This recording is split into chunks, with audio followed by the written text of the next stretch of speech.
Now I do want to mention something that's very unusual, diagnosis that doesn't occur too often but can cause significant problems in the second and third trimester, and this is something called an incarcerated uterus.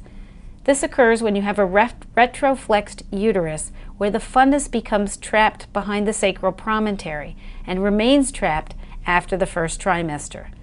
These patients present with pain that may be increasing over several days and the inability to urinate. Overall, this is a serious diagnosis because the pregnancy loss rate is as high as 33%. The treatment for incarcerated uterus before 20 weeks gestation is to attempt to reposition the uterus so that the pregnancy can continue. After 20 weeks gestation, these patients can be monitored for preterm labor and require delivery by cesarean section. On ultrasound, the cervix will appear markedly elongated as well as elevated anteriorly, and the uterus and gestational sac will be trapped behind the cervix. Often the bladder is distended and high up in the lower abdomen. And here's a diagram of how uterine incarceration occurs. What happens is that you have a very small space between the symphysis pubis and the sacrum, and this retroflexed uterus has been trapped behind the cervix by the sacral promontory, and it can't extend upward where it belongs. As the gestational sac continues to grow, it forces the cervix up against the bladder and anteriorly. This causes bladder outlet obstruction and marked pain for the mother. It can be a difficult diagnosis to make if you haven't seen a case. What you'll see is in attempts at looking for the cervix, you'll have trouble finding the cervix because the cervix will be just beneath the bladder, but the gestational sac will extend much lower. And very often when this exists, people are looking for the cervix way down here. This is actually the fundus of the uterus. This is the fundus, this is the body, and this is the cervix. It's folded over on itself. A close look will show that the cervix is elongated, in this case measuring 6.5 centimeters. Here's a case of twins. This is actually a vaginal scan evaluating for uterine incarceration. You can see the elongated cervix is anterior to the uterine fundus, which is trapped behind the cervix here. This woman actually had twins. It was a 16-week gestation. The twins were reduced, and on follow-up scan the next day, you can see now the uterus is in proper orientation. Here's the maternal bladder, here is the lower uterine segment, and here is the cervix with the normal cervical canal in normal position, with the fundus of the uterus now pointing superiorly, extending up towards the mother's head. And here you can see the twins up here, again, the second fetus and the first fetus, both now in proper orientation.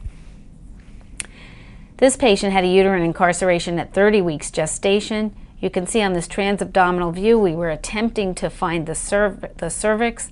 The cervix actually is here and very difficult to see, and sitting behind the cervix was a fibroid attached to the fundal portion of the uterus. This fibroid was trapped behind the sacral promontory, leading to incarceration. Here's the fibroid, here is the uterus. And here is an MRI of the same patient. You can see the urinary bladder, you can see the cervix pulled far anteriorly, way up here, and then you can see the uterus flipped over such that this fundal fibroid is trapped behind the sacral promontory here. Now sometimes a patient will go to an appointment and the clinician will find abnormal findings on physical exam, and the most common two are a shortened cervix or high blood pressure. When mothers have chronic hypertension, this is a pre-pregnancy condition, but mothers can also develop hypertension during pregnancy, called pregnancy-induced hypertension or gestational hypertension. Also, hypertension may be a sign of preeclampsia. Ultrasound is then used to evaluate the baby to make sure that the baby is doing well. And the parts of the baby to evaluate are to make sure there's enough amniotic fluid around the baby, to make sure that fetal growth is appropriate, to do a biophysical profile to assess fetal well-being, and umbilical artery Doppler to assess the blood flow to the placenta. Umbilical artery Doppler can give a clue to placental abnormalities. If the diastolic flow is absent or reversed, there's an increased risk of perinatal morbidity and mortality. So here is an umbilical artery waveform on a fetus with absent diastolic flow. You can see the sharp systolic peaks on the waveform with absence of flow during the diastolic portion of the cardiac cycle.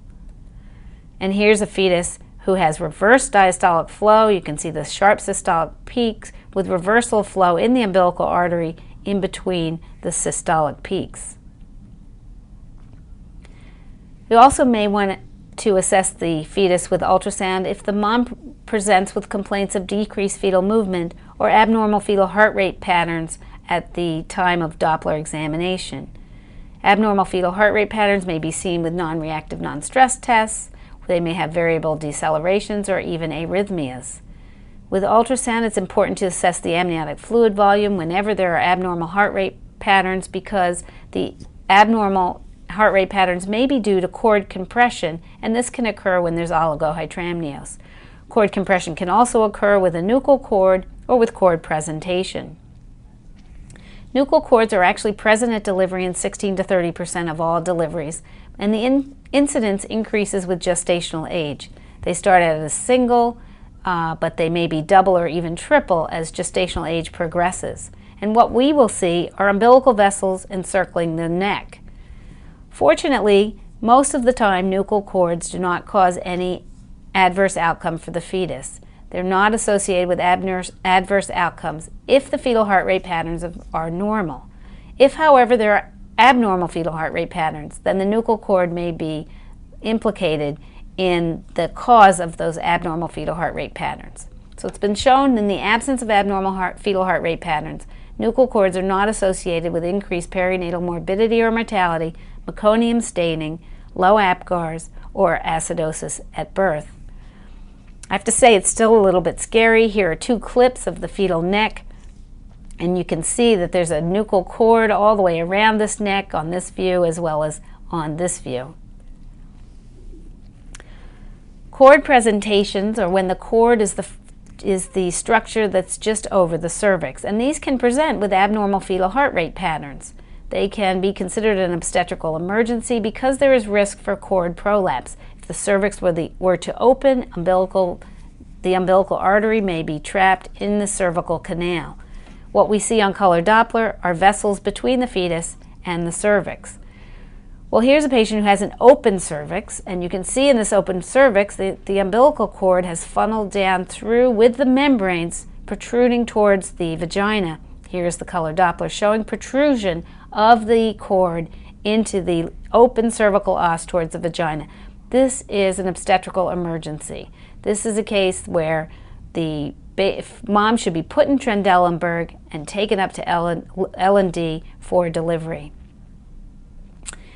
Here's a woman who had funneling of her membranes at 19 weeks gestation. She did have a cerclage in place, and the cerclage was holding here. But when she presented at 20 weeks gestation, there was now protrusion of the umbilical cord into that funneling, and there was also protrusion of the membranes through the cerclage towards the external os.